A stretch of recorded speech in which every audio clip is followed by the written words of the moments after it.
Good evening, everyone, and welcome once again to the Tilton Talk Show, sponsored by AMG Logistics, with myself, Paul Hipkiss. I'm joined by the one and only Mark Meredith, all the way from Dallas in the US of A. Good evening, all. The one and only Claire Gibley. Good evening. Mr. Fixer Craig Courtney. Good evening, everyone. Mr. Road Mark Adams.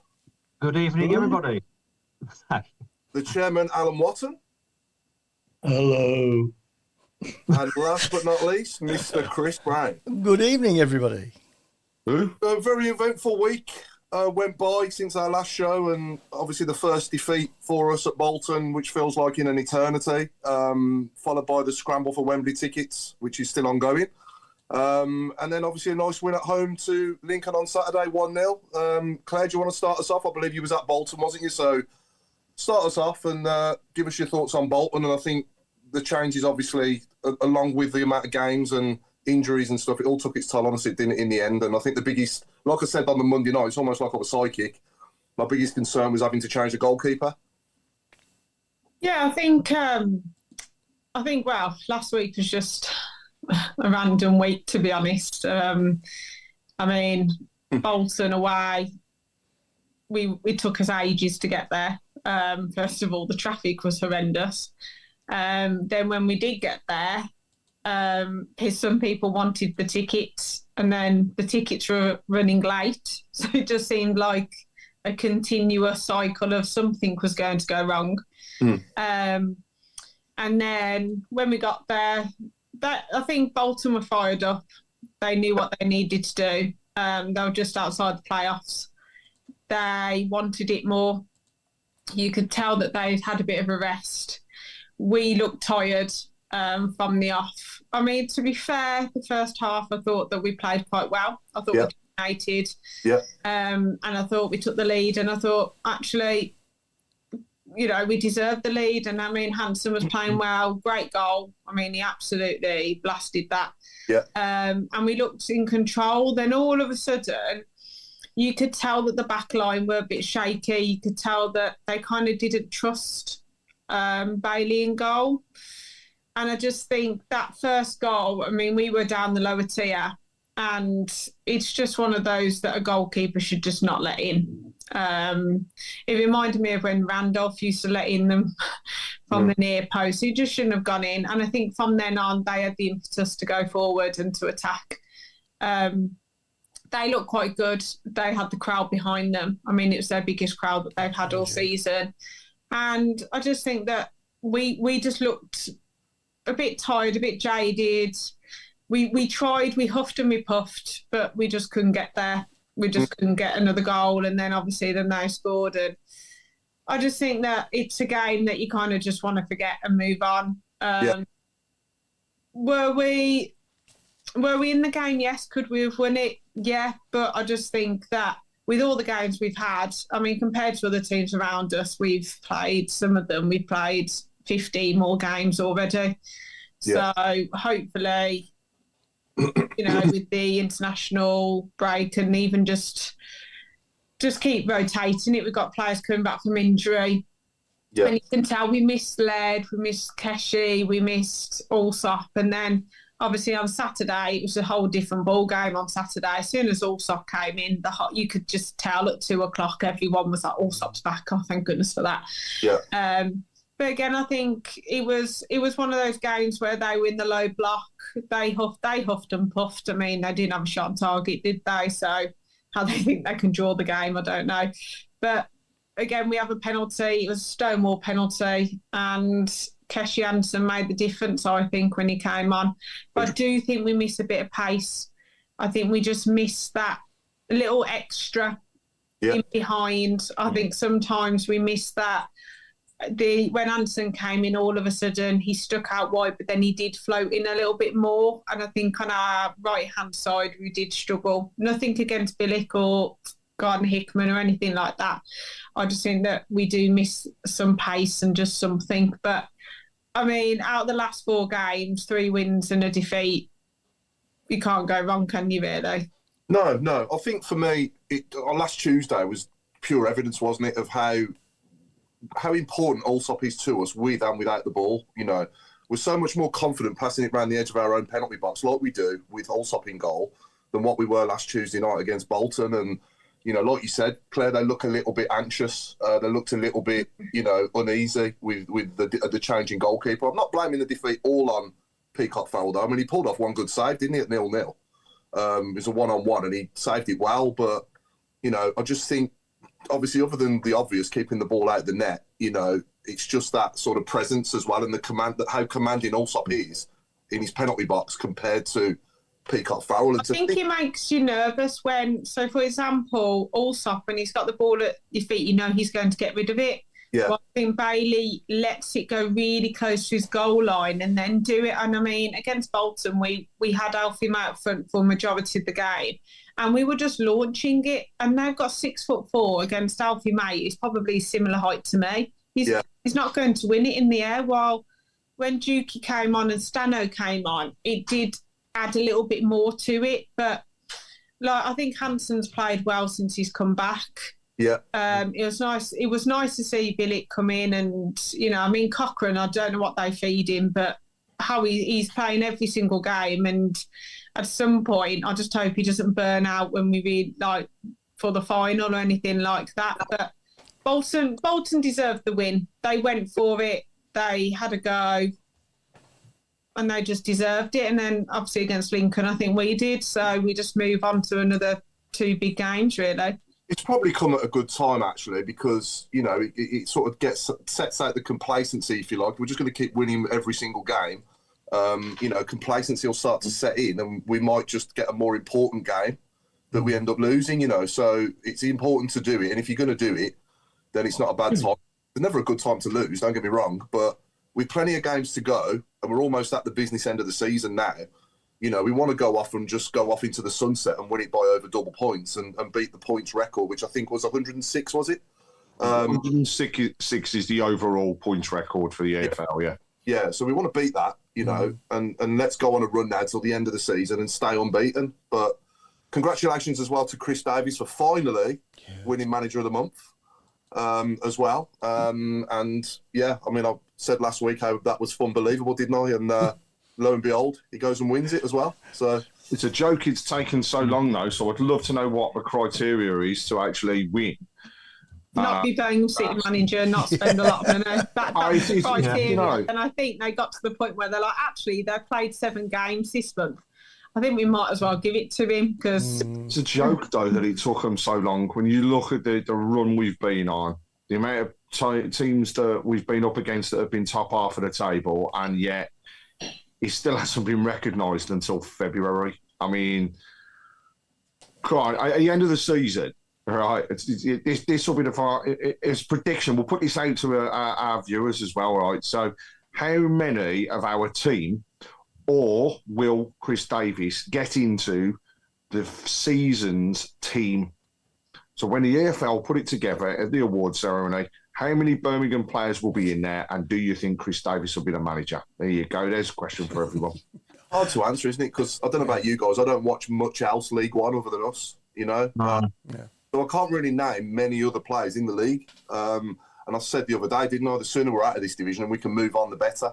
Because it is, you know, it's nice to win most weeks and go down there and expecting to win more. But at the same time, you know, we want to be playing at a high level because we just simply as a club and as a team now as well don't belong here. But yeah, anyway, Mark Meredith, give us your thoughts, mate, on the 2 games, Bolton and Lincoln. Would you have done anything different yourself being a coach? I mean, do you think Chris Davies could take some responsibility for these injuries and, you know, he's burning players out and playing them week in, week out? I mean, Cochrane, Paik and Iwata in particular, and Clara, have all played pretty much 90. I mean, Cochrane's played 100% of the games, hasn't he? But the rest of them, 98, 95, 98%, something like that. I think it's really tough because you've got players that obviously want to play. Those players being them ones that want to be in the starting 11 each week. They're fit. They're ready to go. They're playing well. So, you know, I think there'd be an argument on both sides. If they got rested, I don't think anyone would really bat an eyelid too much. But then if you start losing games and they're not in the team, then you're going to blame the manager for taking your best players out. So it is a difficult one, really. And I think he's just, you know, he's probably talking to the players on a weekly basis and making sure who's ready and who's not. But going into the games, it was difficult. I agree with Claire. It got to the Bolton game where, to be fair to them, they're the home team. They're fighting for the playoffs. The top of the league comes to town. You raise your game, don't you? You raise your game as a team. You raise your game as your fans. And we looked comfortable first half, got ourselves a good goal, and then obviously made the mistake, which, again, I know Davies came out and tried to protect him a little bit and say, they're easy goals that have been scored. But again, as a pro goalkeeper, you should be saving those at your near post. And then second half, it was a different game. I think they came out and give it to us, and they looked the better side. So fully deserved win for them on that game.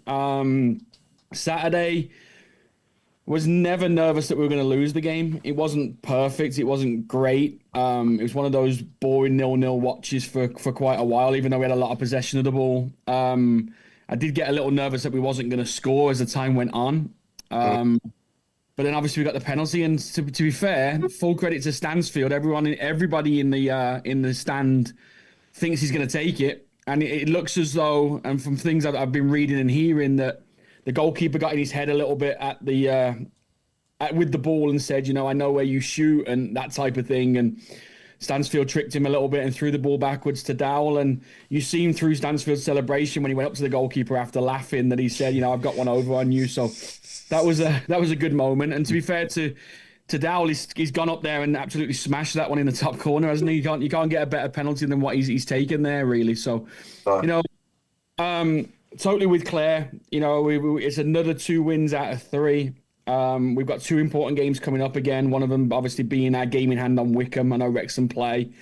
But yeah, we're just going to keep on winning and not even worrying about the other teams. Like people saying on the weekend, Wrexham have scored late again in the last minute. But you look at it and we won and they drew. So we gained 2 points on them again. So if we just continue to gain points on those people around us, then obviously there's no stopping where we want to go. And wouldn't it be fantastic to go into the Wembley final either promoted already or on the verge of it? It'll change the atmosphere a little bit more. The nicest thing would be to do it at Peterborough, wouldn't it? And then beat them at Wembley, twice. That'd be amazing. Yeah, it'd be amazing. I remember back in '95 when we obviously, it was a little bit different then because when we beat Carlisle, we had to really beat Brentford the next game on the Tuesday night, didn't we, to put us in where we was going to be. But yeah, I'd love it to be the fact that we win it on the Tuesday night before and then go to Wembley and celebrate both. But it's going to be a tough ask. I don't expect that. But all we can do is continue winning and then see what happens around us. Yeah, no, absolutely. Robe, anything you want to add, mate? Anything that hasn't been said on both games? No, I mean, we were talking about the Bolton game, about the goalkeeper. I mean, to be fair, the players look nervous with it. Like we've said, the defence look nervous with him in goal, and that mirrors us as fans. I mean, we as fans are equally as nervous. And it's not digging him out. It's just cold hard facts, isn't it? He's not. He doesn't fill you with confidence, does he? It's mad to think, isn't it, as well, that he was first choice at the start of the season. Yeah. I was going to say, on paper as well, I mean, coming in on paper, you think, wow, he's got a good pedigree, but it just hasn't worked for him at all. So, I think we said it the other week, I do think we need a new keeper in the close season. Sorry, can I just add on to that, Rob, while you were saying that? Like, for me, as a coach myself, Peacock Fowler's not a bad goalkeeper. He's not one of the worst we've ever had. He doesn't suit the style that we're playing. He's not good with his feet.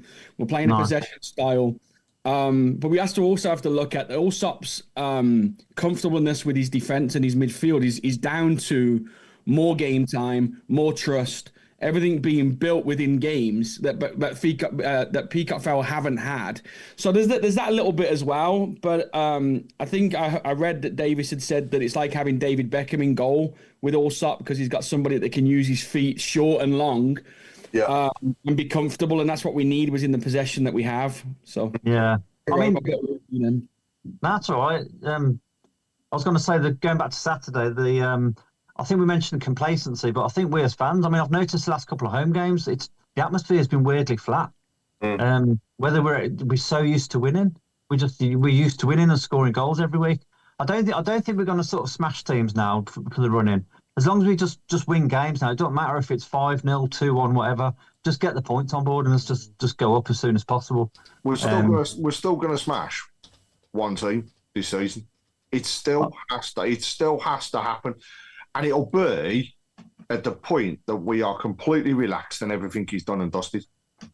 Well, Craig, does that mean you want to see Chris naked again? Is that what you keep saying? No, the thing is, if we score 6, he gets naked. If we score 7, then he gets dressed. So actually, I just want to go for the 7. Take the 7. Yeah. I think no, but, I've said on here most weeks, haven't I, about night games make a difference and big games make a difference. You know, is Lincoln at home a big game? Probably not, you know. no. Stevenage tomorrow night will probably be the same, although it's a night game. Yeah. Will be, you know, but then again, if we go 2 or 3 up after half an hour, 20 minutes, then, you know, there'll be less anxiety in the ground and there'll be more people relaxing and enjoying themselves more. You know, Saturday really wasn't really a game wasn't really the most entertaining game in the world, was it? No, I mean, to be fair as well, I mean, the away fans, I don't like talking about the opposition, but their support was terrible. They were, because they came in numbers, but I don't think they sung one song between them. No, but no. Well, I heard Who the McGill's Robe. I mean, that was the one I heard. What's that? It was loud and clear. Mark Meredith told me about that one. He was heard on the TV in America and everything. I absolutely loved it when we were taking a free kick and their player was lying down behind the wall and everyone was singing "Who's the banker on the floor?" Yeah. Oh yeah. That was brilliant. That was absolutely hilarious. I thought they were singing about me. I was just saying, I thought it was talking about Robin. That's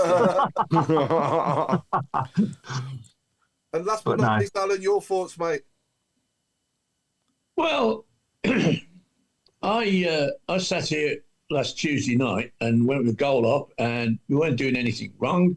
They hadn't had a look in, and then we give this stupid goal away, and they walked off the field, being given a football lesson for half an hour probably. Yeah, and it's 1-1, and I think that was just, a lift that they couldn't have imagined they were going to get. And fair play to them, they took it on board, and we did nothing. As for our goalkeeping friend, well, I've got nothing to add to anybody said.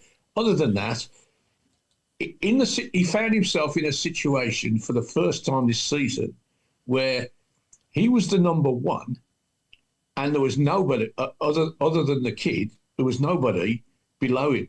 It was all down to him, right? Whereas before, when he was number one, he got a very good goalkeeper pushing him and making him play, and he failed then. So when he's got no support, it got worse.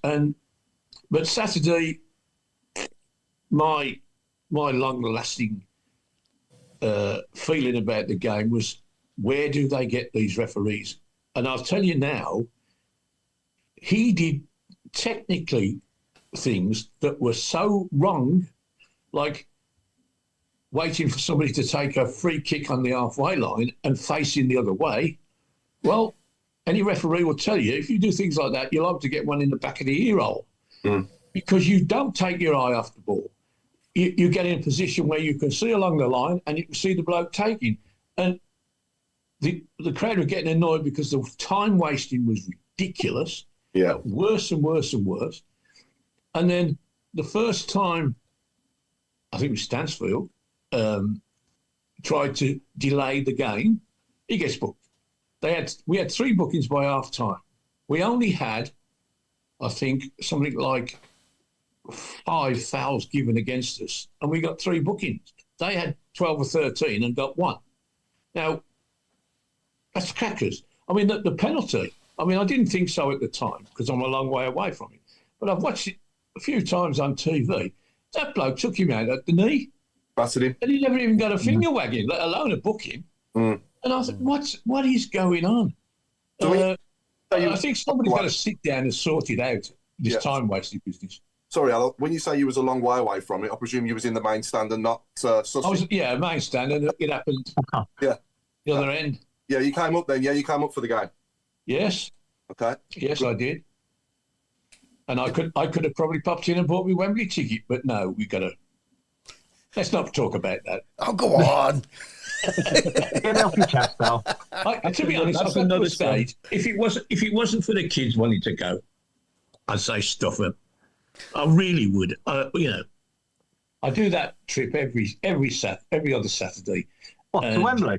Yeah, I'm quite happy to sit and watch it here on the telly. The thing is, though, Al, the kids aren't season ticket holders, are they? So you've got to wait. I know that, but they weren't season tickets old when I took them the last 4. Took them twice to Cardiff, 3 times to Wembley. No problem at all.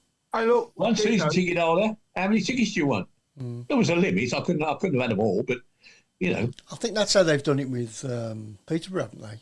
Season ticket holders just get 6 each. Yeah, but I think the thing is, I mean, first of all, before I go on to the ticket side of things, but I've got to say, there's 2 things I take away from the games over the past couple of days. The first one, what an absolute joke that today the club have been fined and penalised, along with Bolton, because of the so-called 14-man ruckus at the end, right? I have no qualms whatsoever in the fact that we had some racked-off players who, if they hadn't have shown me a bit of passion at the end of it, you'd question what the hell had gone on. So the sheer fact that they still had the balls to have a go at the end, and yes, a bit of a melee, that's not losing control of your players like the FA have said we apparently did. Just passion. Just passion. And that's frustration, which I like. And, would we have seen this years ago? No. So has it been installed in the players to say never give up and stick up for each other? Yes. So FA, joke. Absolute joke. I think, mate, one of the problems is that our gaffer has been saying that on interview. He wants his team to be all together and blah blah blah. And if somebody gets a bit of a kick in, everybody. Now, I kept listening to that and I thought the FA won't like that. He's admitting that he's doing what we did, and it didn't shock me. I mean, I agree with you that the incident was so trivial. I mean, whoever it was from out, he got pushed in the back, and he turned around and had a go at somebody. And it wasn't the right bloke. The bloke that pushed him had cleared off, and he turned around and started pushing the wrong bloke. That's what caused the hassle. And it was a nothing. It was a nothing. But the FA, they listen to these things. We've got to cut this out. And no, it was pathetic. Pathetic, that is. There's nothing wrong with that. We've been crying out for players that have got a bit about them, a bit of grunt, a bit of fight. And we see it, and all of a sudden, no, you can't do that. That's not allowed. No, that's terrible. That is. No, it's the game. It's the passion, right? Yeah. They were hurt, and they still went out. What it is, unfortunately, bit of a scuffle. So what? Nobody got hurt. Nobody walked away with a bloody nose. Nobody got sent off. And it was the 96th minute. 96th minute, leave it as it is, Saturday, though, we've mentioned about the fans being flat. I do agree. I've got to say, there have been times I have walked out of the ground, we've won a game, and I've gone, bored. But that's not going to change this season. It's not going to change until we have teams that are going to actually give us a fight, because I think teams are just coming to St Andrews now, and they're just rolling over like puppies and saying, "Come and tickle our tummies," because they know they can't. They know they can't do anything. And I think that this record that we want of unbeaten all season, there is absolutely no reason we cannot do that. And in fact, that's their drive, as well as wrapping up the league, wrapping up promotion, which we could do in the next 2 or 3 games. I think if goes our way, the results. Look at the weekend. Wrexham are playing Wickham. Who do we want to win? We don't. We want to draw. And we've got a tough game away from home ourselves. Next couple away from home, but we're going to be fine. We're 11 points clear at the moment. Should be 14 after tomorrow night, because I don't think Stevenage will have anything to stop us. No. And I think Wrexham play tomorrow as well. Wrexham play tomorrow, yeah. So pressure. Sorry, Craig. I was going to say potentially, if Wrexham lose tomorrow and draw Saturday, because we could be 19 points clear or something like that. I think it works out. So It's something like that. Something silly like that. 17. 17. No, 15, ain't it? Yeah, 17. We're going to be 6 points. because of Wrexham's extra game. It's 17 because we're 11 now, aren't we, with the game in hand? So if we win that, Yeah. And our goal difference counts as a point. yeah, Yeah. Because it's a lot better. It would be Yeah. nice to see us. You know, I'm talking like last time we was in this division, we beat like Blackpool 7-1. Yeah. Would be nice to see that one of the weeks, but I've always said I'd rather have 7-1 nils. But why not be greedy and have both? Have 7-1 nils and 1-7-0 as well. I still think it'll come. I really, really think we will see it at. Well, we have got Blackpool coming up. There you go. Blackpool, Yeah. we've got Shrewsbury, right? If there's anybody we owe more than anything, it's Shrewsbury. Yeah, absolutely. And Mansfield at home. Yeah, You know, these games we've played all the top half. The others around us have still got to play teams in and around that area. yeah. And Jesus, hey, we could be Huddersfield and sacking our manager because we're not in the playoffs, but we're only a point behind it. I mean, what a joke this is. Yeah. But you know, come on to the tickets. So there's still loads. There are teething I'm sure there problems. is. There are teething problems. There are problems in the, you know, people's reference numbers have been duplicated. I've had it through members of my OSC. They've had exactly the same problem, but we've managed to get it resolved. What I'd say to people is, Friday, when it came on sale to season ticket holders, I believe we sold something like 14,000 seats that day because it was season ticket holders and everybody, dare I say, went into a little bit of panic mode. You know, Saturday. You didn't have Thursday, Craig. No, Thursday was You've got worse. no idea. Thursday was horrendous, and I will say for people, Thursday I really feel for them because these are the guys and girls that are travelling to every game home and away. And Wembley only opened up a small amount of tickets. What the hell were they playing at there? What was That was bizarre. It wasn't even the fact that they have only opened up a small amount of tickets. So the fact we're really excited to get it. So me and my mum are sat there. I'm at work, and I'm there like my mum's literally logging on, and then you open it up and you get told all of this. Like, you know, we had the whole thing on the website and we read everything because we thought, do you know what, if we miss something here, we need to know everything. So it's like you can have the whole, basically, wherever you want to sit, you can sit. So obviously everyone's chatting on WhatsApp and everyone's deciding, where shall we go? We're going on Wembley, view my seat. We're deciding whereabouts we want to be. And then you're excited. You're like, right, Wembley ticket day. And then you see 9 blocks, and you go, what? I haven't even mentioned, Claire, that we waited 14 years as well. Yeah, and the fact is that, like, I'm really glad that they finally opened them all. I mean, my mum had to go to the ground to sort it, and fair play to Terry, my good old mate Terry. He was the first person to get the ticket. He queued, he slept over, he wanted to be number 1, and he got it. He slept the night there. Yeah. Really? Yeah. He wanted to be number 1. God. And then literally Good on him. we were there and my mum's trying to find where to get in, and it was just confusing. And I think it was just so much. And it's not the club's fault. If it's Wembley, we get it. But the thing is that we had all the, you know, description of what to do. And then thankfully, and on like X and Twitter, it went absolutely mental, and I think the Blues looked at it. But I'm surprised that we didn't look at that earlier. I'm surprised that it wasn't a conversation, because all of that, you know, rigmarole could have been stopped. So I just think in the future, how I would have done it, thinking a little bit more logically, is you go from the corner flag to you know, the halfway line. So you go from the opposite corner flag to the halfway line. You open 2 of the blocks. You open the lower tier and the second one, and then you sell them, because surely that's where a lot of people will want to go, That's isn't where it? people want to go. That's where the seats have gone. Yeah, it's where people want to go. But I do think at the moment it is difficult. So, people want to sit next to each other. And I mean, I did see it on X that everyone was blaming priority one for spare random seats. Oh, yeah. There was 3,000 of us ish out of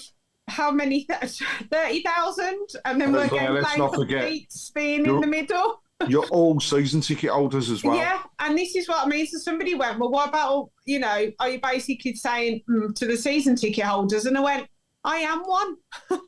Yeah. So I am one. So I do get where everyone's coming from, and it's a shame because it did kind of spoil the moment slightly, but I'm just glad I got my ticket, to be honest. Yeah. What I will say is, I don't think the tickets have stopped. We've still got tickets still available for sale, and I really do believe we'll get more. I don't.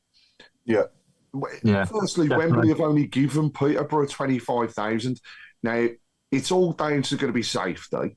But if they can safely say we can give another 10,000 to Birmingham, then they'll be sold. There's absolutely no doubt in it. At the end of the day, sorry, Craig, I'll say at the end of the day, they're going to milk it because we're not going to be, hopefully, never in it again. So, not just that, the cut, the chairman of Peterborough said it himself. The cut is equal. Therefore, it's revenue for if them. we sell 30,000 seats, they get the equivalent of £15,000, tickets worth of sales each. So if we sell 50,000, they sell 25, then Peterborough are actually getting the equivalent of 37,500 fans being there. Haven't they already sent 10,000 back? I believe so, yeah. Because I think last time they only sold 25. Yeah. They were only allocated. They were only allocated 25,000 this time, but there was talk that 10 would be made available. Now, we haven't sold our own allocation at the moment, so they're never going to say they're going to take any more. But I don't think there's any doubt, for me, I don't think there's any doubt that we could sell 50,000, and I believe we will.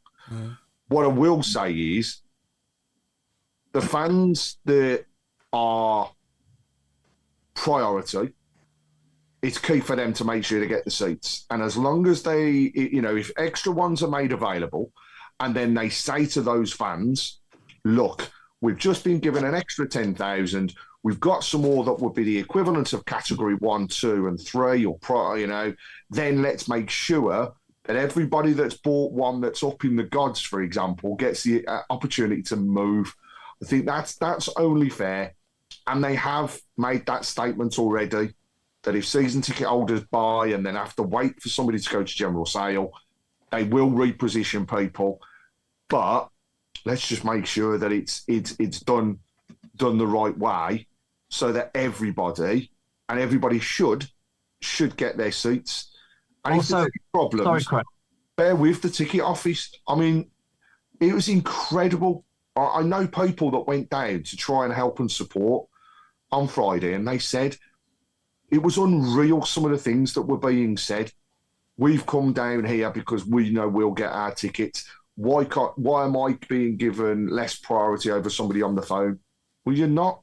It's the same ticketing system, whether you were logged online at the ground or whether you were logged online yourself at home. Same ticketing system. So everybody got an equal shot at what was available. Sorry, Craig. I want to take this opportunity to give a personal thanks to the wonderful couple I sit next to, Mark and Vicky. They went down there and queued for. It would have been getting on for 6 hours by the time they actually got to buy the tickets there. But they just had a stroke of luck because they were obviously trying online at the same time as queuing, and they managed to get a breakthrough online, and that saved them probably another hour and a half to 2 hours queuing. And I've got to say thank you to the ticket office staff and those people that have been working down at St Andrews at Knighthead Park, because they've had to put up with quite a bit of abuse. As well as, they're there to sell tickets. Yeah. They're employed to sell a ticket. They're not employed to take abuse. No. And that's not their fault. So, again, well, there's no restrictive view anyway. When people are talking about, you know what I mean? Like, even if you are at the top touching the arch, you're going to still see.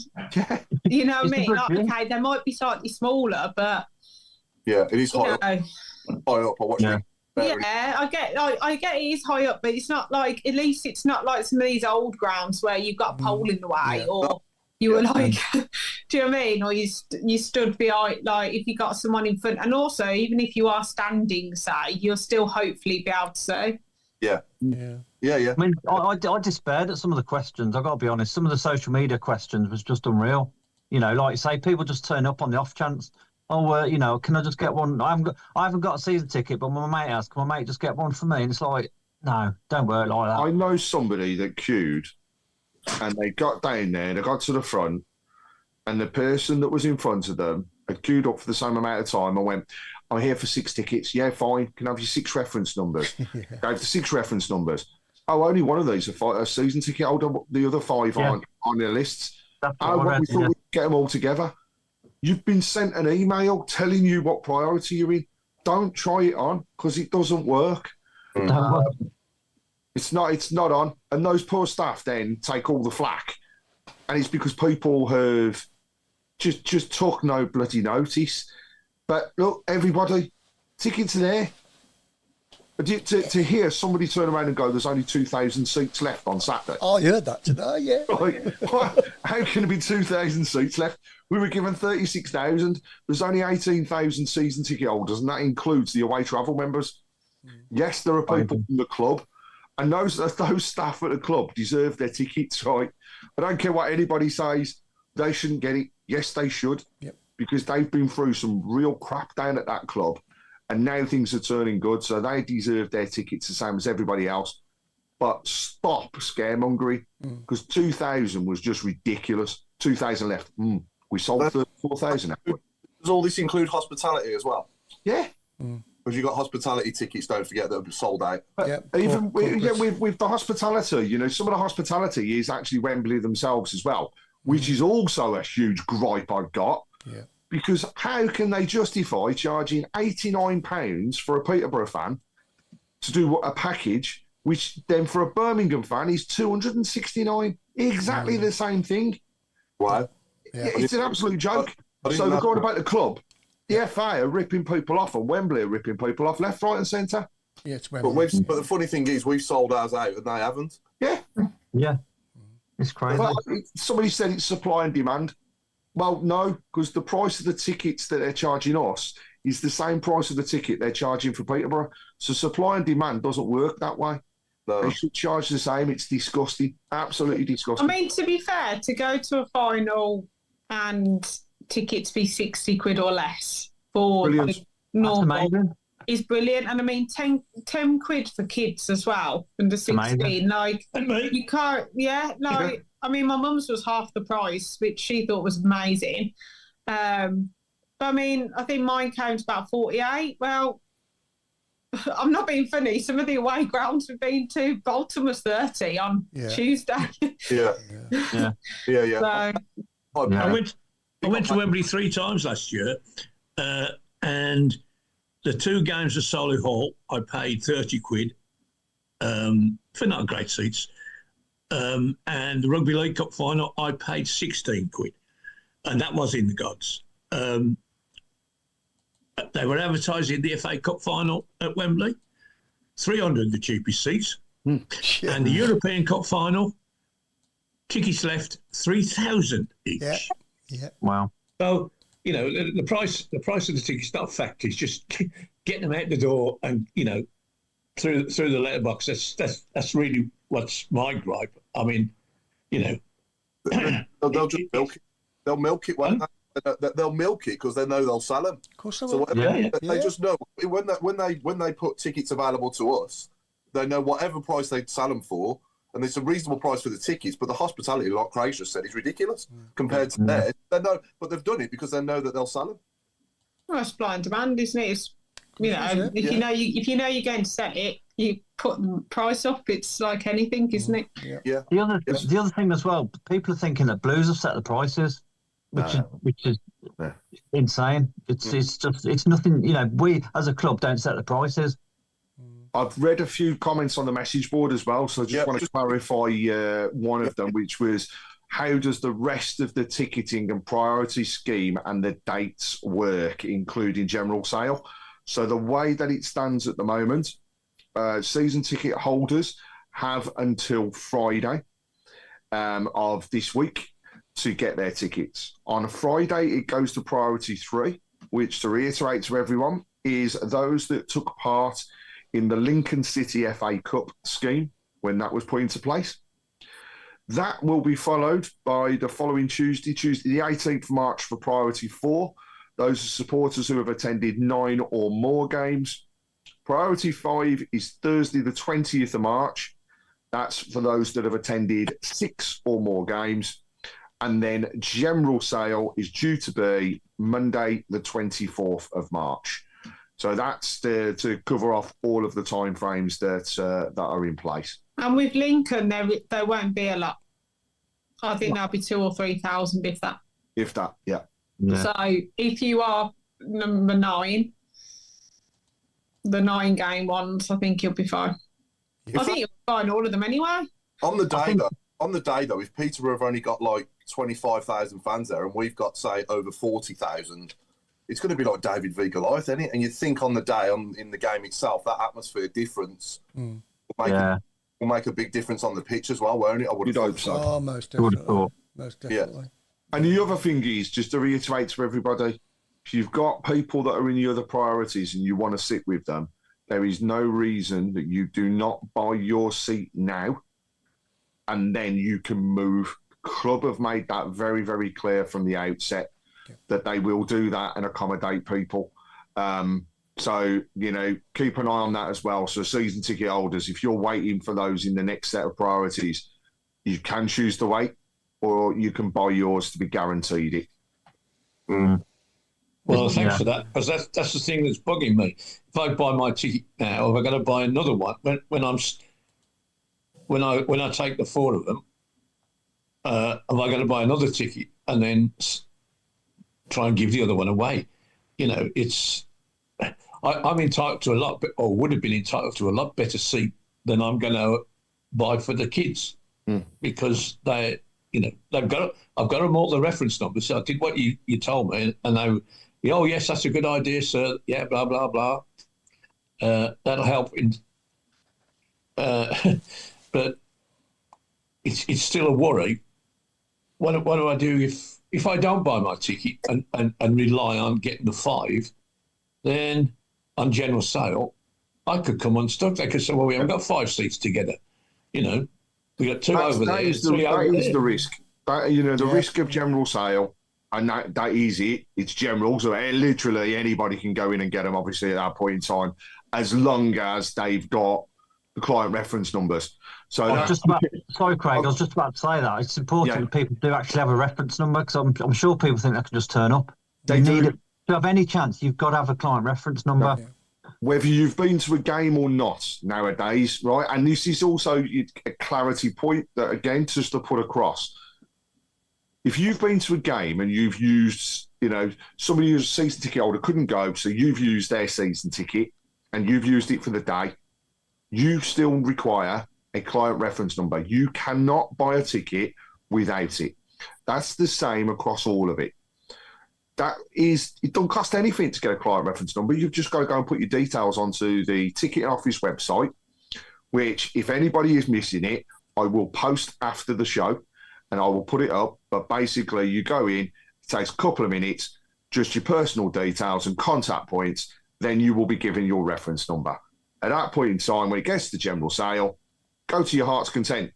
But don't think you can go on and buy 10, because you won't be able to. You'll need 10 client reference numbers.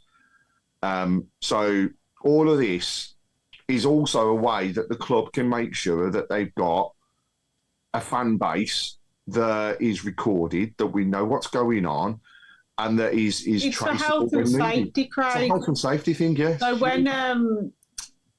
when we had one of our meetings, apparently when they first went in, the cook went to a ground and they went, how many people are at this ground? And they went, around 17,500-ish. And he went, so you don't know how many people? They went, no. And then they said, so what happens if a Hillsborough happened again? You can't account for everybody. So that's the reason why they do client reference numbers, is so that they can account for everybody. obviously certain people do use other people's tickets, but that's one of the main reasons why.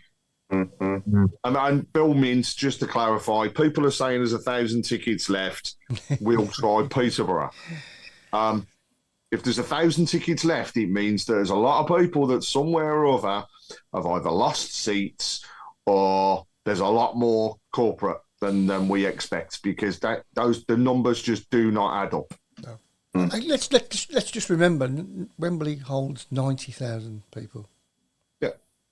Yeah. And we have 18,000 season ticket holders. And if we've sold 14,000 in one day and you've got 2,000 or 3,000 who are in priority one, that leaves 1,000 season ticket holders. Yeah. I'm trying to work this out in my head. Even if you take Job on the teacher, bro. even if you take 10% of what was given to the club to be corporate, all right, you talk 3,700. Then the 18,000 season ticket holders, that's still less than 22,000 seats. So how can there only be 1,000 left? I'm no mathematician, but that doesn't add up. I'm just agreeing. I don't understand. When you you lose count after you get after 10, because that's because you've lost your fingers. There is a good point, though. Someone's, I think Mick Reeves has put, do you reckon we'll have a League One ref, or do you reckon it'll be a higher one? It'll be an EFL ref. Yeah. Would you reckon it'll be one of the higher ones? Well, Championship ref, they ain't much bloody better, are they, really? No. Another Mars, to be honest. Oh, well, we'll see. Will we have, that clown from Saturday. will we have VAR in the final? Do we know that? I don't think we're allowed to, Paul. No, not in that. If you don't have it, Well, Can't have even though it's available, we can't have touchline stuff. No. And goal lines, you can't have goal line technology. Really? It's mental. Yeah. Yeah. Why? Yeah, Because we're a League One club. Yeah. Crazy, isn't it? That's mad. Yeah. Because Just think about how many thousands of pounds it could cost teams because of the fact that goal line technology isn't available yet. Well, The club could millions. probably do it. Could Millions, cost yeah. millions. Thing is, they've got VAR in the playoff final in the Championship, haven't they?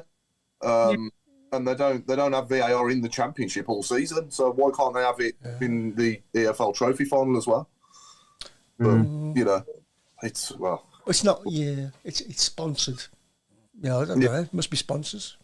Yeah. A good question came in earlier from Jack Stables, Evening Jack as well, former guest of the show, been on the show once as well in the past, and he asked the question: next season, who do we think will be moved on? Obviously at Championship level, which players do we think will move on once obviously we're in the Championship next season? He did ask that question earlier. I thought, that's an interesting conversation. I think that'll be a few. Yeah. Well, you got George Hall won't stay. No. Nah. Roberts won't stay. I don't think Chang. Bailey Peacock Powell will stay. No. I think Chang will be sent out on loan. Harris, I wouldn't keep. No. Nah. There's 5. Juki will be coach. That's 6. Yeah. What about the likes of Dykes and people like that? Do you think Dykes will? I know he's a permanent signing, but do you think he'll play a big part next season in the Championship when he's back fit? Or obviously our ambition is to try and get promoted again. A lot of these players are. Is he a good squad player though? Would you have him just in the squad as a bit of experience? I don't know. It depends what avenue we want to go down. To be honest, I love Bierlich, but I think he'll be gone. Yeah, we got the loan player. Do we think Dowell? Do we think he'll stay on? And Ben Davies at the back. We've got Newman coming in. Do we think Ben Davies might not come back next season? I don't know. I mean, he's been so good for us, but it's an interesting conversation. Alfie May. Some people are saying Alfie May as well. I think I've got a feeling Alfie will go on as well.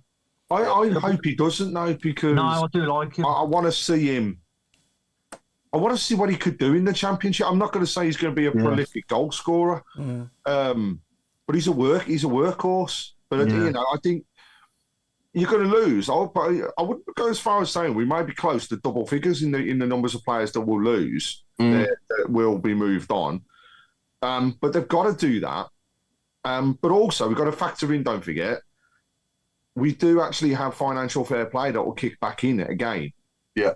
And remember, let's not forget, it's over 3 years. So even though we've made increases in revenue, that relegation season will still count. So we may see 10 go out, but you know what? It also might not bring in as many as we're all hoping it will be. Purse strings could be tight unless, of course, our wonderful owners, and they tend to have the tendency to do this, is to all of a sudden come up with this next fantastic sponsorship deal that's there to support us and bring in the extra revenue. But I wouldn't argue against any of those names that I've heard. Apart from Alfie May, I'd like to see Alfie May stay. I think Davies will probably sign on a permanent contract. And also, I think Dowell could be a fantastic championship player. Yeah, I do. I like him. Yeah. I like him. Yeah. Okay. Interesting. I don't think he would be the wingard one, No. personally. I think him and Williamson are too similar, aren't they, I think?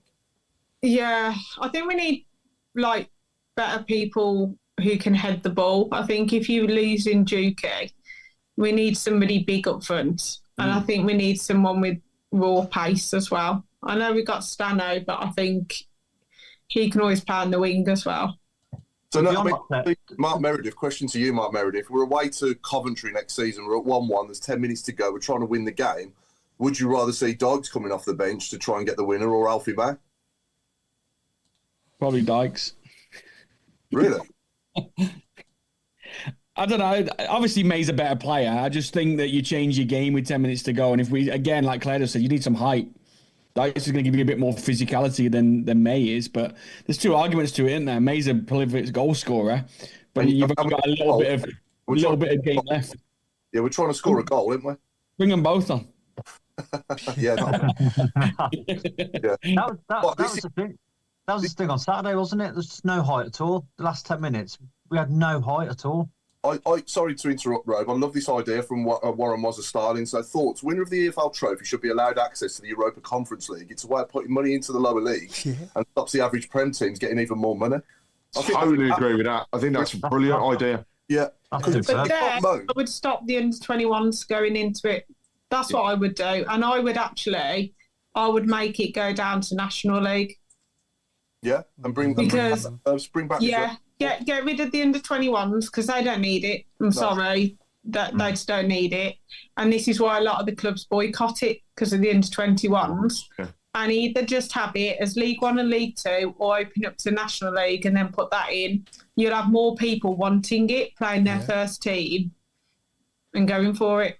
Yeah, and you'll have more teams in it that you've heard of as well than what are in it at the moment because some of these foreign teams in that Europa Conference League, you know, you can't even say the name, can you? Never mind even heard of them. Or the other thing as well, would you consider scrapping the group stage and just having it as a cup? Because those group stages, the crowds are so small. Yeah. Why don't you just open it as just a cup competition? Why is it even a tournament anyway? I don't understand why it was even introduced in the first place, to be honest. I think it's so like League One and League Two can get to a final. No, I'm on about the Europa Conference League.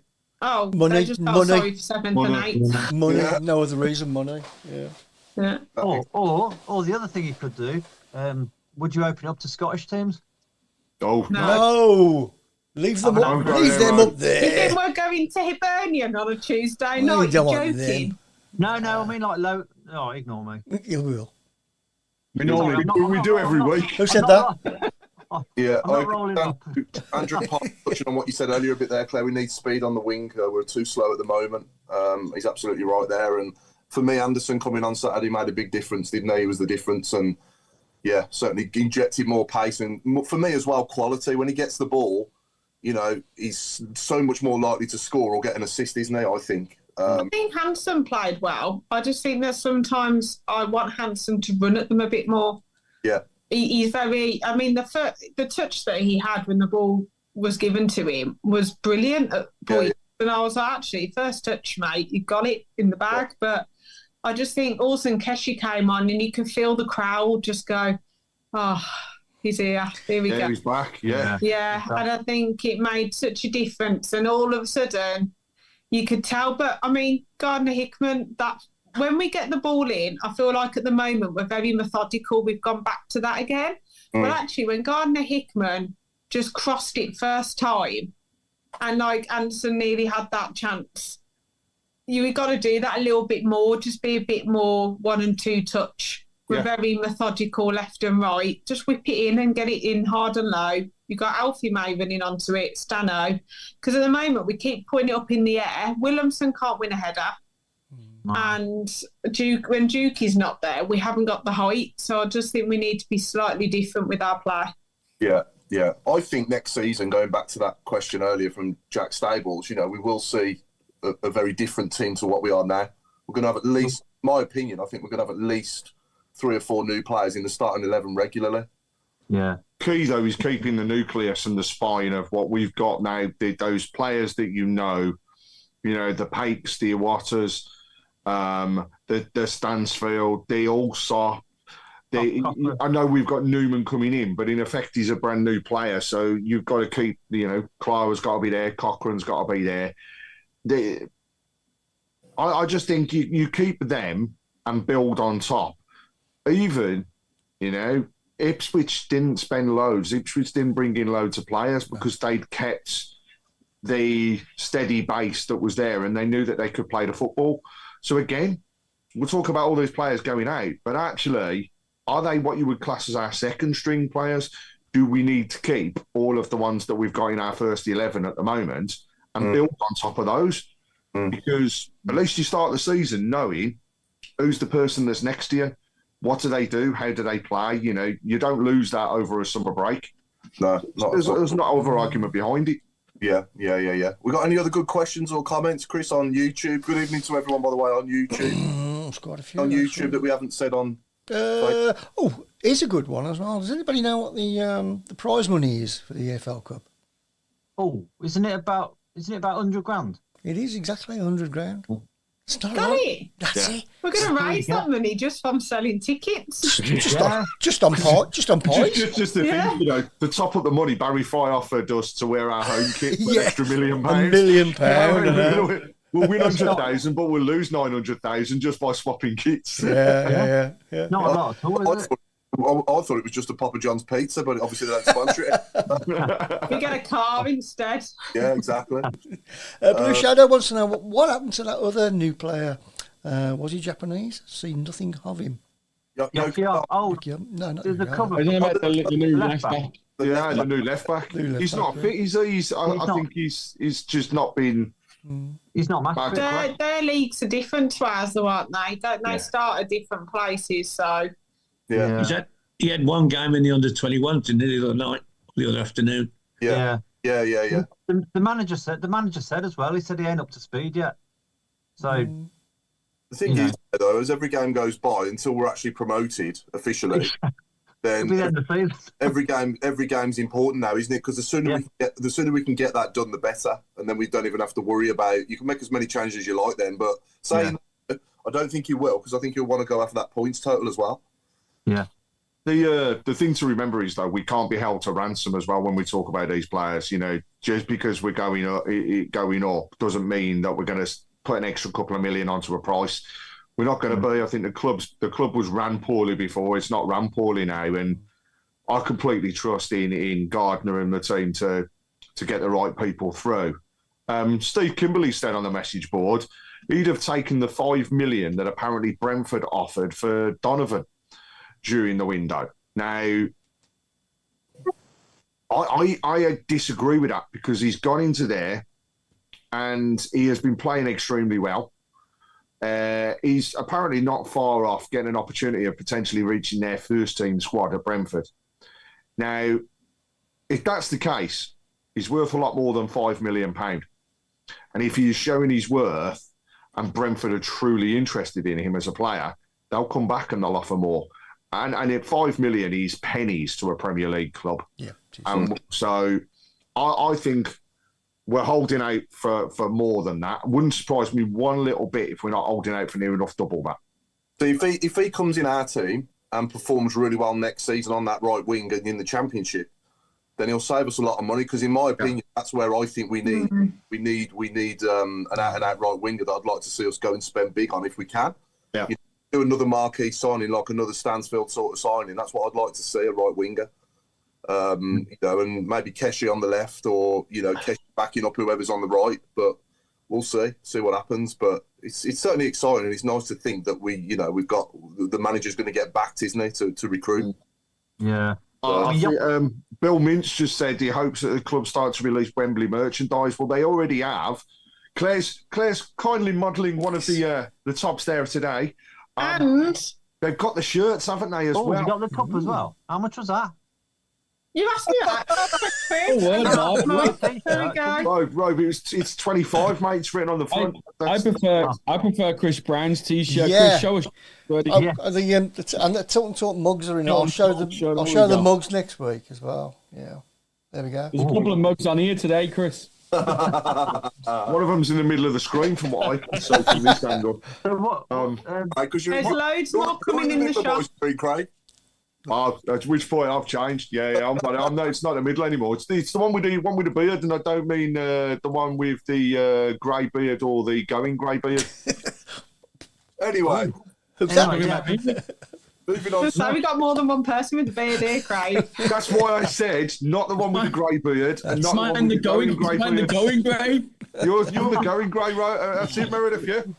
Yeah.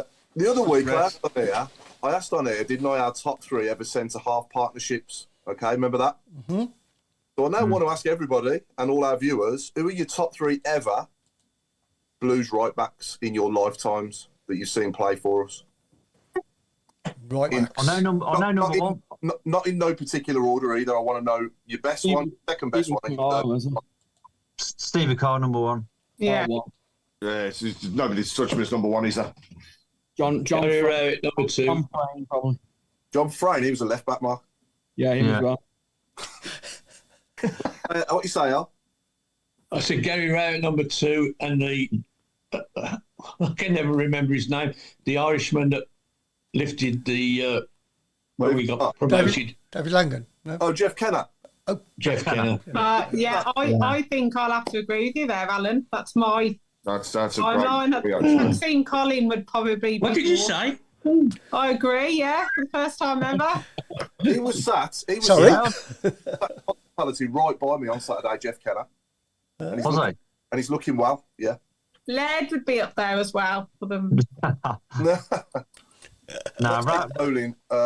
Ian Clayton has said Stevie Carr, Gary Rowett, and for all of his hard work, Jerry Gill. Yeah, good shout. Dave Langan's come up on a couple of occasions. So Andy Banner said Dave Langan, Stevie Carr and Laird. Benji Smith has gone for Carr, Colin and Laird. What else have we got? Oh, there's a new name to the list. Gary Paul. Yeah, Fraser Higgins. Isn't Ian Clarkson? Isn't Ian Clarkson going to get mentioned anyway? Clarkson should be in there. Yeah, I would have thought. Yeah, it was a former guest. Yeah, he's got it. Yeah. Nicky Eden, he's another one. Scott Hiley, Mick Greaves. Well, do you know what I mean? He does score very highly, but I thought it was in the worst ever team, and that's Ferdinand Coley. Kevin Ashley, that's a great shout as well. Kevin Ashley, and also a friend of the show. Yeah, that's fun. Yeah, we've had some good players, haven't we, at right back over the year. Yeah. Chris Rowe, Jeff Hall. Jeff Hall, yeah. Great story associated. I think I'd have to go Carr, Rowett, and I'm struggling on number 3. It's between Clarkson and Maxime Colin for me, and then I'm also thinking of Jeff Kenner and Nicky Eden as well. No, I'm going to agree with you. I'm going to go Jeff Kenner as well. Yeah. Claire didn't pick Ethan Laird, did she? I have. I said. She did. Oh, she did. I'm sorry. I said, Alan, I'd have to agree with you for my lifetime, like before, but Laird would be up there.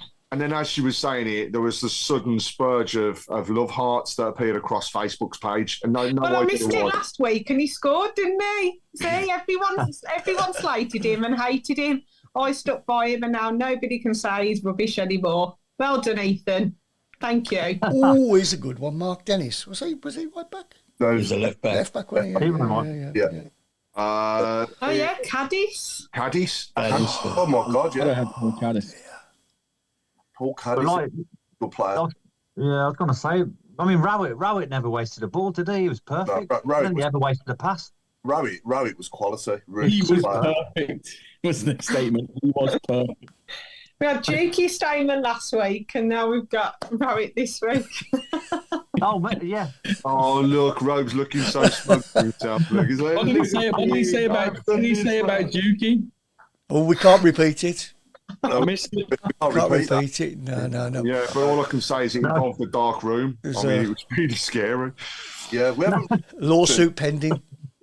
Good shout from Fraser Higgins, but I don't think it's based on his Blues career. Steve Finnan. Steve Finnan. Yeah, no, it's a good show as well. Overall, yeah. He's probably had the best career out of all of our right backs, any that have played for us in our Mick history. Reeves has said Scott Hiley. God, all these names are now coming in as all these players that you forget about.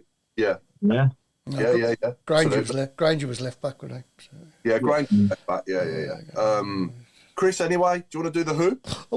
we can do the who Let's have first Barnett. or the Barnets.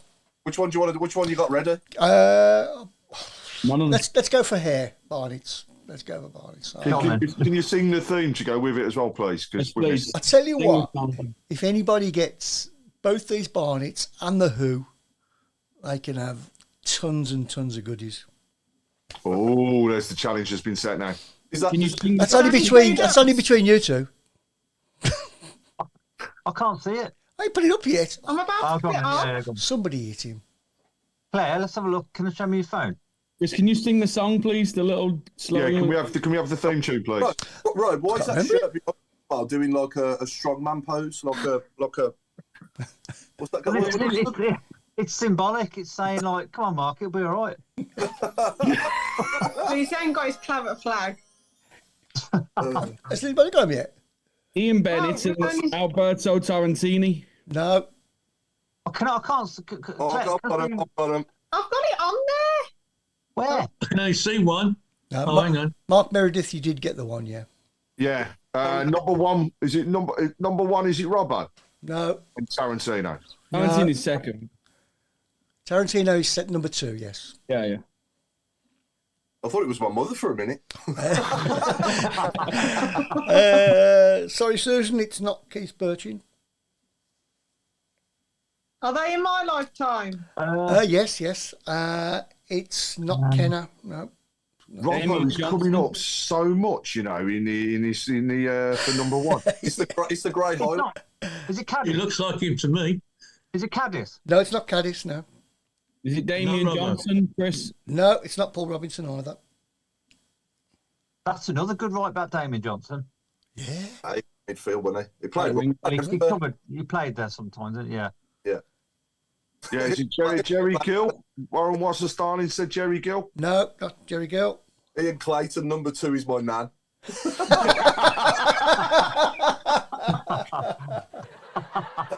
Hey, give us a clue then, Chris. What is he in? Is he in our? No. Sinclair? I'm not going to give any more clues.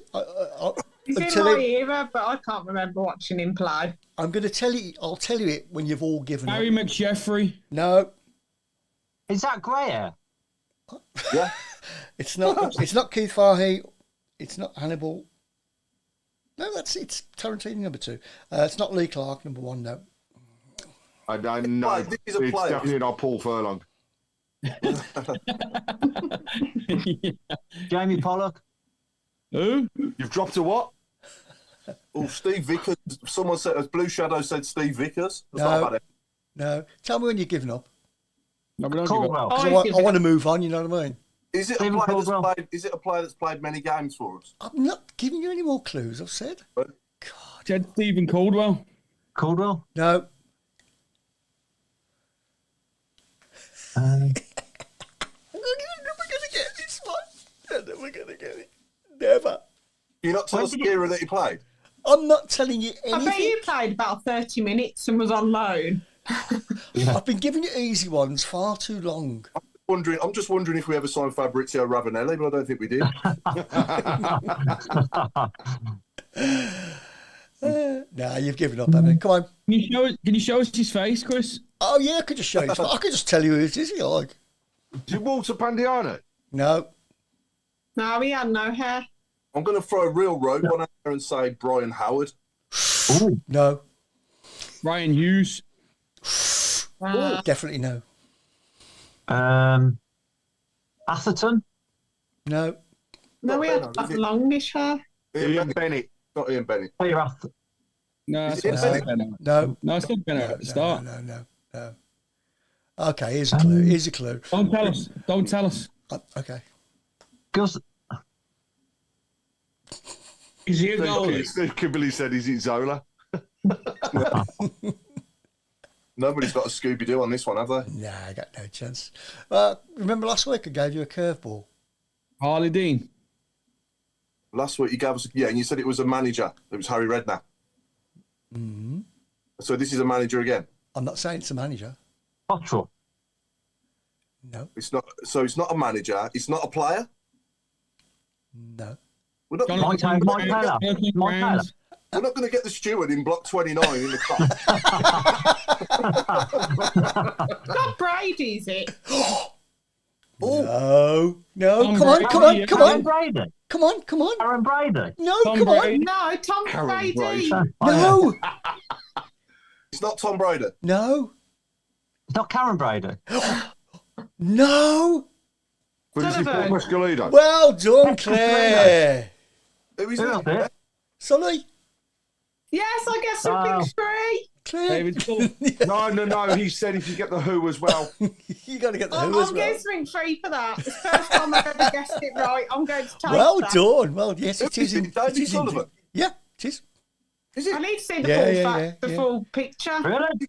Well, he's never played for anybody, let alone Barnet. Well, there you go. Well done. Well done, Claire. I reckon he played away a little bit, Mark. Oh, definitely. Oh, yeah, I tell you what, most there's some great ones coming through on here. You know, somebody said, "Is it Bill who cuts the grass?" Oh, crikey, he's next week. And the tea ladies after dear. that. Yeah. Okay, give us the Oh, who then. that's good. That was You got to good. bring up the picture of that, the full picture of David. Yeah, I need to see his face. Yeah, I want to see that. I'll have to have a look for it. Got a little blue suit on, that's the one, and it with his blue suit on. I reckon you forgot yourself, Chris, and you've just said it's David Sullivan just to move on. And it's, you know, is it David Sullivan doing the road pose? Right then, are we dear. ready? I think this is quite easy, so it's going to be a quick one. So listen, here we go. Well, I didn't get on with Ron, and I didn't like the style of football. It was we call it pub football these days, and I just didn't enjoy it. Oh. Can we go? You didn't get on with Ron Saunders. No. That was your clue. And he's Irish. David, Langan. the right back. Langan. Langan. Well done. That was too easy, wasn't it? There we go. Was it Dave Langan? It was indeed Dave Langan, yeah. On the phone to us. Oh, I thought we had him- 8 years ago. 8 years ago. Was it? Before my time there? Yeah, 8 years ago. Mark Brooks, the person, you know, the picture wasn't Bo Brummie. Well, actually, it was before we changed him to now looking like what he looks like now. I asked Bo Brummie that question actually in the fan park, and he just shoved his shoulders at me. You prefer your new or your old look? And he just went. He did the Karanka on me, like shrugged his shoulders. Probably Harley Dean in there. Yeah. Okay, so should we go early with predictions? We got obviously Stevenage at home tomorrow night, followed by Northampton away on Saturday. Claire, do you want to start us off? I think Stevenage will be a tougher game than we think. When we had them in the cup, they were a decent side, to be fair. I think it'll be 2-1. Okay. And Northampton, I'm going to go 3-0 Blues. When was the last time we conceded a goal at home? Newcastle. In the league, you mean? In the league. Was it Northampton? Was it that? In the last, Was that? Was it Rotherham? or Rotherham? Rotherham Rotherham, scored first, didn't they? Did that? I think it was Rotherham, Yeah. yeah. It's been a while though, isn't it? It's been a while ago. Good. Yeah. Look, that's not another quiz, by the way. That was just a question. Everyone's looking at the answer now. Yeah, I was going to say the answers come through as Bo Brummie. Go on then, Rob. Give us your predictions. I think tomorrow will be a lot tighter than we think. I'm going to say 2-1 tomorrow to Blues, and then I think we'll scrape it at Northampton 1-0. Okay. Mark Meredith? 1-0 both, I'm going to take. That'll do. And I wouldn't be surprised if that is right as well. We get a lot of 1-0s, don't we? Yeah. Okay. Chairman? I remember saying earlier in the season, I'll take as many 1-0s as you can offer me. But I got to admit now, I'm getting a bit fed up of them. But yes, I think a 1-0 tomorrow is a very likely result. And maybe we'll get 2 or 3 on Saturday, because we're after that game here, we have Northampton something, don't we? Yeah. So yeah. Okay. I'll say 3. Okay. 3-0. 3-0. Yeah. Oh, we don't concede goals. What are you talking about? Oh, I know. Yeah, I know. Craig? I'm going to go with what Ray O'Brien said, actually, and that's I reckon 2-0 on both. I just think we'll just get them over the line. Yeah, I'll agree with 2-0 tomorrow, but I think we'll win 3-1 on Saturday. Okay, Chris? I think Alan's just put the kiss of death on that, hasn't he? So saying that we don't lead goals. Yeah. So I'm going to go 1-0 tomorrow, and I'll go 2-1 on Saturday. Yeah, on Saturday.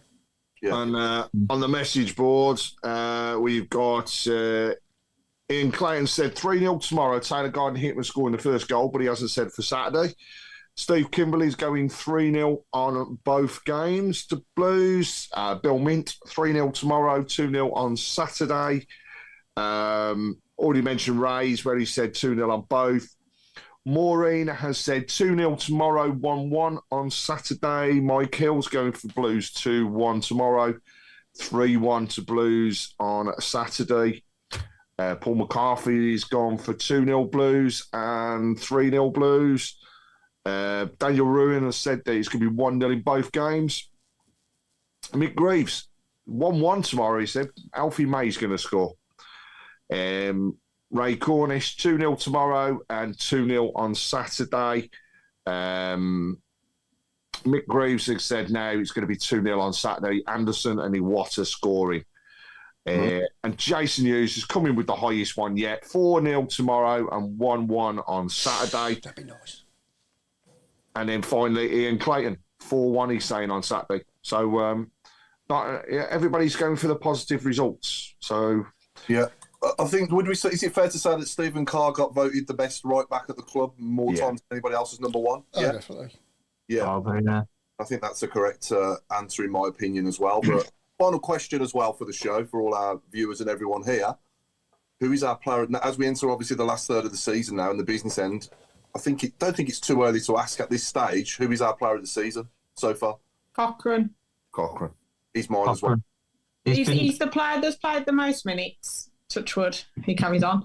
Yeah. I think generally every game you're rating him 7 or 8, 9 out of 10. Yeah. Yeah, I just think that he's just quality, just in general. I just think for players to play the minutes he does. But then, you could have about 5 or 6 of them, couldn't you? Clara, Alter, Pake, Iwata. Yeah. Stansfield. Most improved, Anderson, Laird.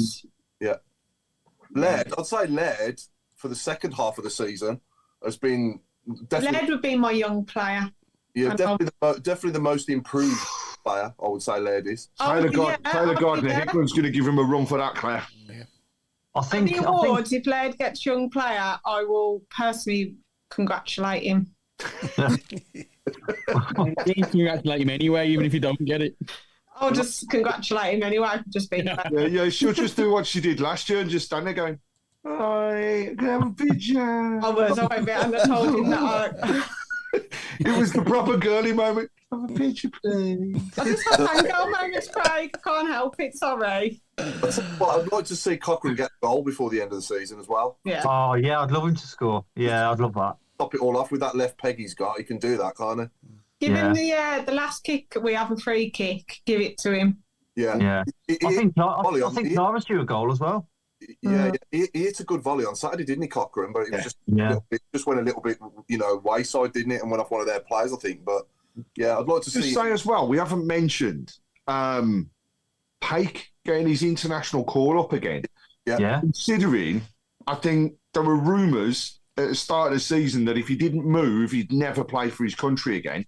Yeah. And he's got his call up. It's well deserved. It stands out an absolute mile. But he's congratulations to him and for the other. And actually, there's a question. Next international, will we end up having an international break, or will we play the game? I'd rather play it. We've got nowhere to play. They won't play. They won't play the game. There's too many internationals. But the problem's going to be is we're going to have that game and the Blackpool game when we go play in the final. So we're going to have to play 3 games in a week for the last 2 weeks of the season. So it's going to be like a Tuesday night and a Thursday night game. It looks like the way it's going. But if you think about it, though, Mark, think about it. You've got Dykes is injured. If Stano's out, Pake's out, Willem's out, Samstead. Is there any more? Stansfield, where's it? He goes under 21. And they play England. So we've still got a decent team. I think he'll play. I mean, I can't say that we never think. He got Farrell out, wasn't he? Yeah, but he can go. We've got Mayo, but like you got Mayo, yeah. And do you know what I mean? I would play it. I don't see at the start of the season you'd have said for forever, but let's face it. I've not seen Mayo. Things are sure enough done by then. Why wouldn't we play it? I've not seen Mayo play, but I've heard he spreads himself pretty well. Hey, I'm here all week. The whole He's show. been dying to say that. He's been absolutely dying. He's kept that one in his you know what I mean? I mean, come on, Paul, for hell, man, what are you doing? Oh my God! If he heard these, just flip his lid. Oh.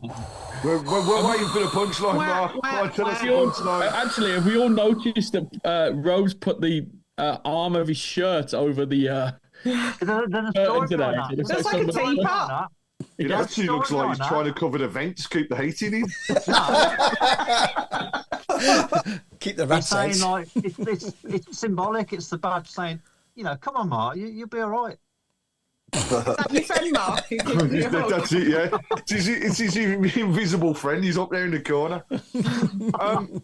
We haven't mentioned as well, I've got to shout it out. Obviously, Saturday's game was her game too. So well done to everyone that was part of that, and to Helena on the pitch for her interview was absolutely superb.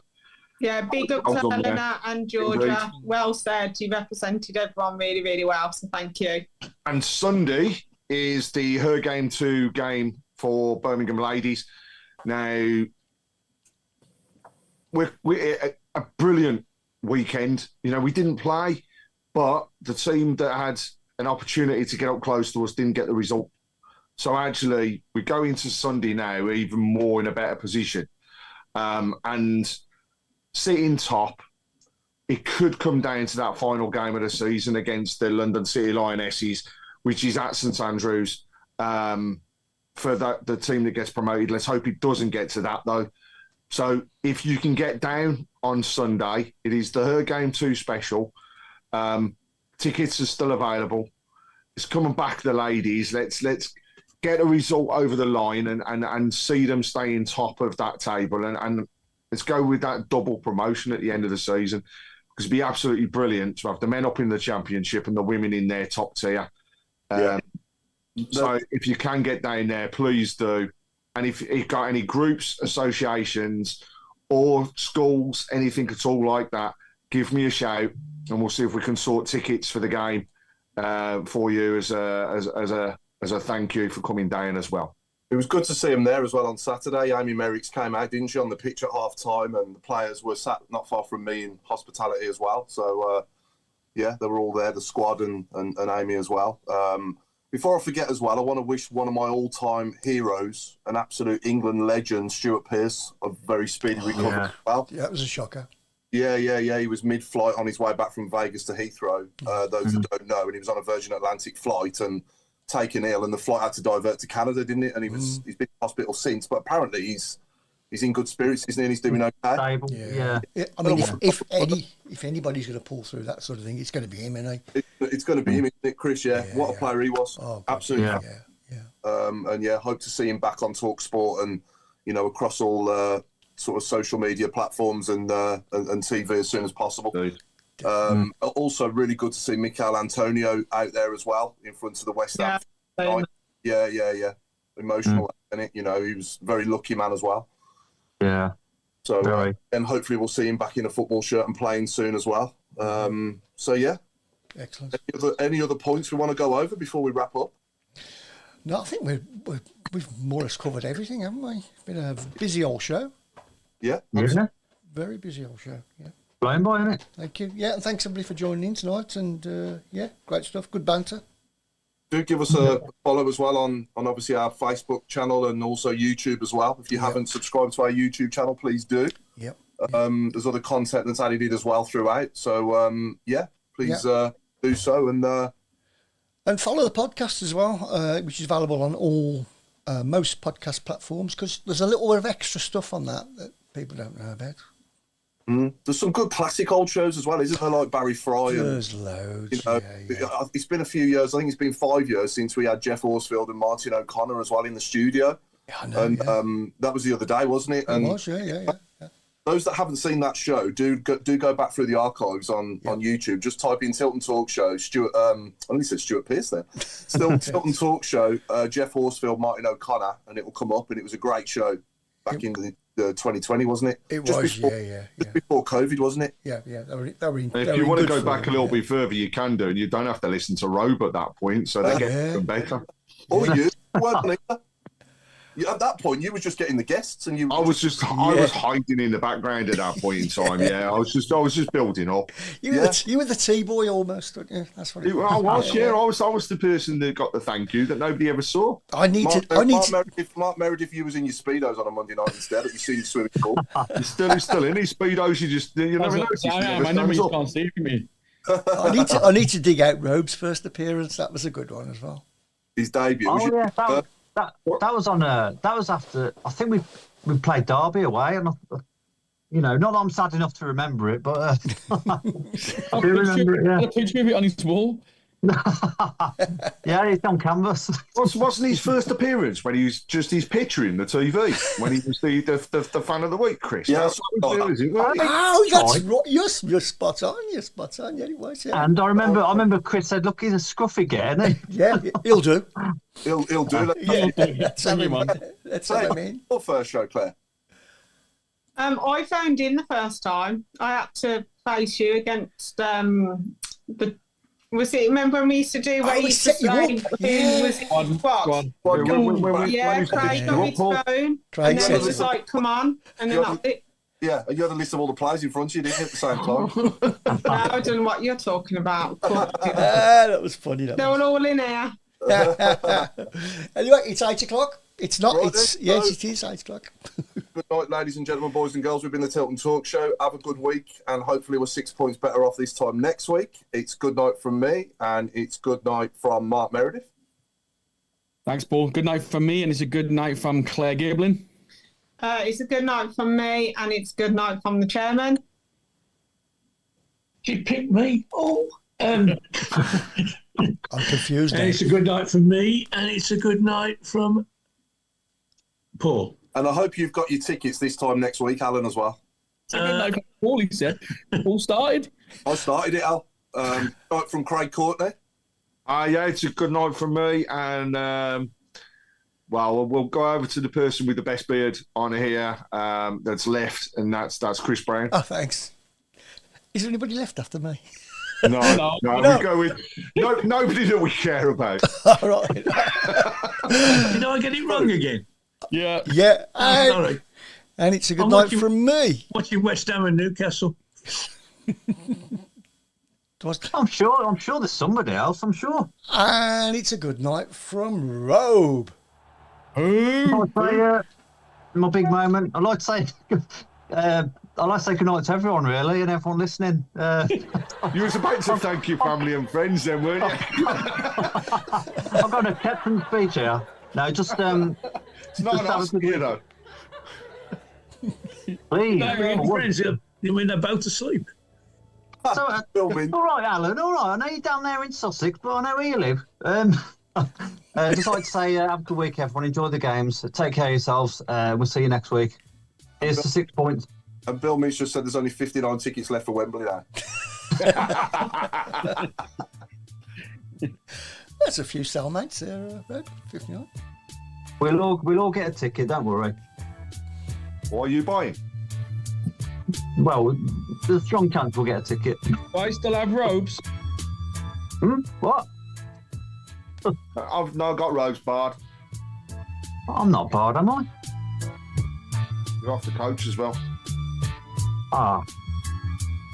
Don't know. Told you you're going to sit on the tow bar. Does anyone know any good wheelbarrows for sale? What's Sit on in the tow that bar, bottle put you're a smile on drinking? your face. Hey, Rob, you can come with me, Mark. Everyone's so nasty to you. You can come with me, sir. Yeah. We'll play car games on in a wheelbarrow all the way down to Wembley. You can push me. We'll play Happy Families and Rummy Club down Wembley Way.